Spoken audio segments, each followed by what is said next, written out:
Support for this podcast comes from the law firm of Davis Malm. Whether you're a developer, property owner, manager, or commercial tenant, their real estate attorneys know the lay of the land, not just the law. Learn more at davismalm.com. WBUR Podcasts, Boston.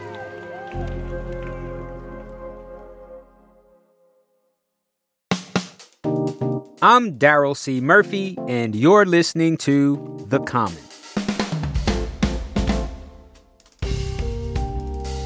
It's Monday, which means we're back with another story from our friends in the WBUR newsroom. Today, we've got one from Rupa Shenoy and Laney Ruckstuhl over at Morning Edition. Last week, former President Donald Trump was indicted on 4 felony counts, all related to attempting to overturn the 2020 presidential election. Prosecutors say that Trump incited the January 6th violence at the Capitol, which was led by his supporters, including members of right-wing groups. Kristofer Goldsmith is the founder of Task Force Butler, a nonprofit group of veterans who have been tracking extremists in New England. He joins Rupa to talk about his work and the state of right-wing extremism in the region. Take a listen. Can you remind us how many people from our region have been connected to the January 6th riot? There have been dozens. I've lost count. And what kind of roles did people in New England play that day? So there was a recent arrest of a member of NSC 131, a New England-based neo-Nazi organization, who was on the very front lines in using violence against the police that day to breach the building.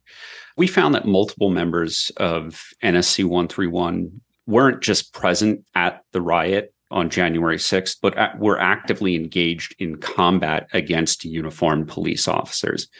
NSC 131 posted online bragging, showing photos of a stolen Capitol Police officer's helmet, bragging about their participation in the riot. And what is their goal?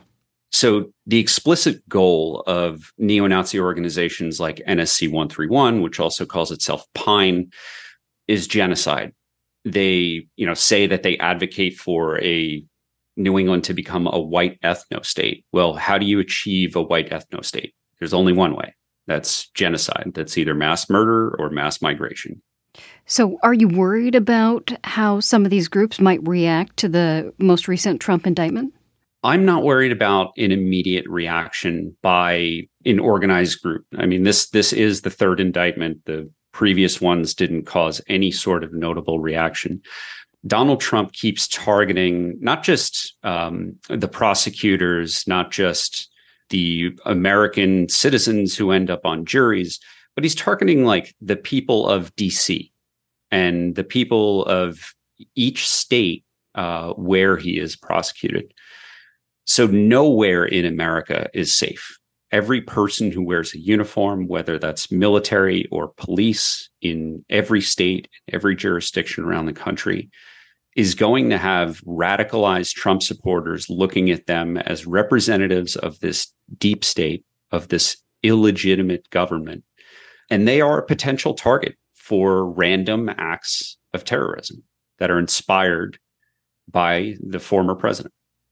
What needs to be done to keep better track of these groups and, if necessary, make sure they're held accountable? New England has a unique problem in that it's got this regional-based neo-Nazi organization, NSC 131. Now, NSC 131 is relatively small. There are only a few dozen members at any given time. And any time that they engage in any in-person action, there are members of this neo-Nazi organization crossing state lines. What law enforcement needs to do is coordinate and simply share intelligence across jurisdictions. One of the problems with dealing with this extremist organization or any extremist organization in the United States is often local jurisdictions, the police at the street level, don't understand what they're looking at, and they don't understand the context. And they view these incidents when they happen in their own backyard as one-offs, not realizing that it's part of this interstate conspiracy of this terror campaign that it, started in Boston and is spreading throughout the rest of the New England region. Kristofer Goldsmith is the founder of the veterans group Task Force Butler. Chris, thank you so much for your time. Thank you so much.